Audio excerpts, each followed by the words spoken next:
Well, the moment is fast approaching when the voting stops and we can bring you the results of the broadcaster's exit poll. Let's look at that countdown. Precisely now, 3 minutes, in fact, until we reveal the findings of this huge exercise carried out today by the pollsters Ipsos Mori on behalf of us here at Sky News, the BBC and ITV News. Canvassers have interviewed thousands of people in 144 different places across the country. Well, here with me is our political editor, Beth Rigby. So, as I say, well, under 3 minutes to go, Beth. Under 3 minutes to go, and I'm so nervous about it, about this exit poll, because this is, as you said, the moment when you're not asking people how they intend to vote, how they did vote. And it's the first moment where we get a sense of how well or badly the parties have done. There's a margin, it comes up in seats won. There's a margin of error of 20 on either side. But certainly in the past 3 elections, it's been pretty on the money. It can change the narrative and it can surprise us.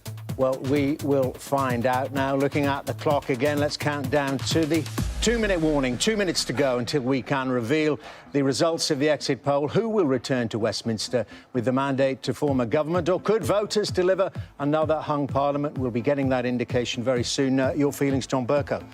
It will be an exciting moment.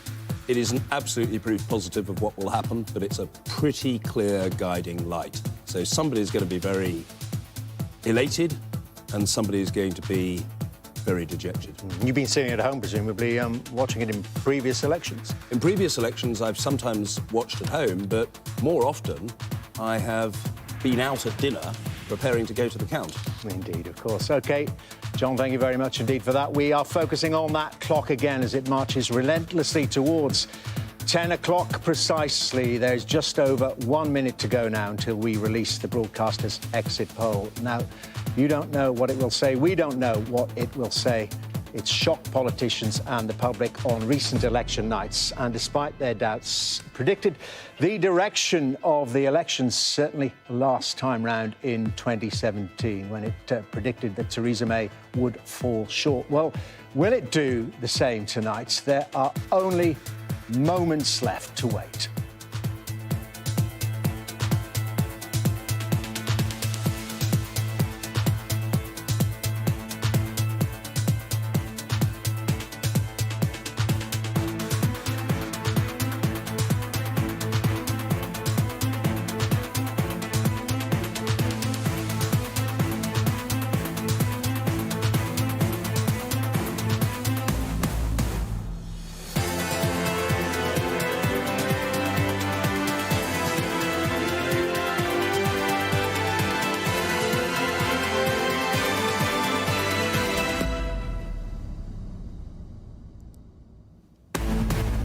It's 10 o'clock, the Brexit election is over, and it looks like this. The exit poll is indicating it's a Conservative win, that the Conservatives will have 368 seats. The Labour Party, 191. The Liberal Democrats will gain 13. The Brexit Party on 0. Scottish National Party, 55. And the Greens on 1. Now, others will have 22. So there it is, the exit poll predicting a big Conservative win, a majority for Boris Johnson. The initial reactions, Beth Rigby. Well, Boris Johnson called this the Brexit election, and really, if that is the result tonight, he has won emphatically an incredible result, if it's correct, and it means that we will leave the EU next year. Brexit will happen. OK, well, there we are. The exit poll is indicating that the Conservatives will gain 368 seats.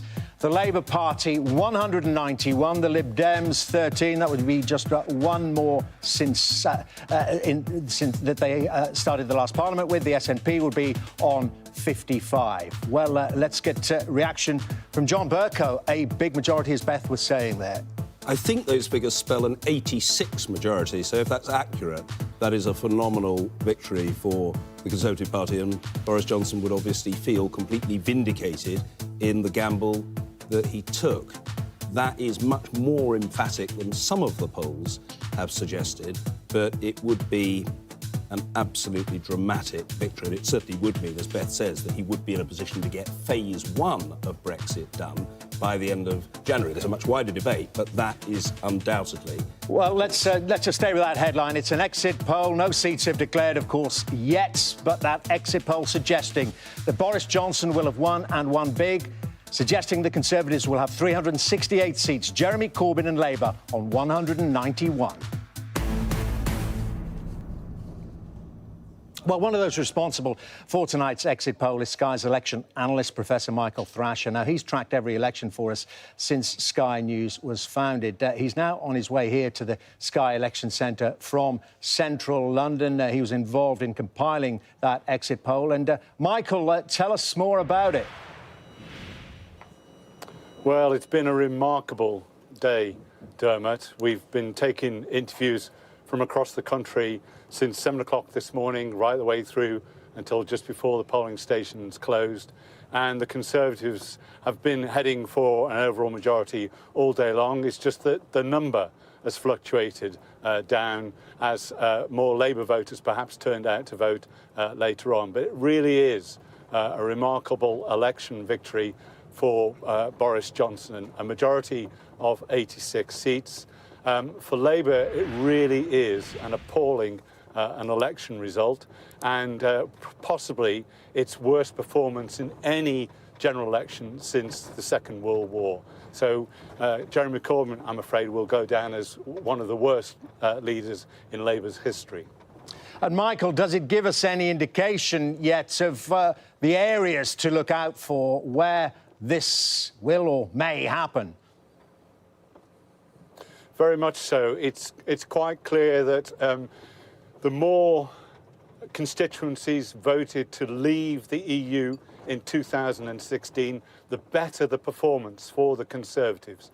So the Conservatives are going to gain seats across the Midlands and Northern England. These are areas where traditionally Labour has held sway, and it's in these areas where the Labour vote has fallen most, the Conservative vote has risen the most. So it's in the former industrial towns of the Midlands and the North where Labour have really suffered, and they will lose many of the constituencies that they're going to lose, over 70. They will be lost in these areas. And, Michael, some discussion, of course, about the seats of some of the leaders, in particular Boris Johnson and Joe Swinson. Any thoughts about what might happen in those seats? Well, in terms of Joe Swinson and Scotland, Scotland is fascinating in general because although you've got the Conservatives easily winning the most seats in England and Wales, in Scotland it is the SNP that prevail. We're suggesting that they are very close to their peak when they won 56 seats. We're suggesting that they're going to win 55. Some of those gains are from the Conservatives, some are from Labour, and some from the Liberal Democrats. In other words, all the parties that were in favour of remaining in Scotland remaining in the Union, they've all suffered defeats at the hands of the SNP. OK, Michael, I know you're hot-footing it towards us here in the studio. See you very soon.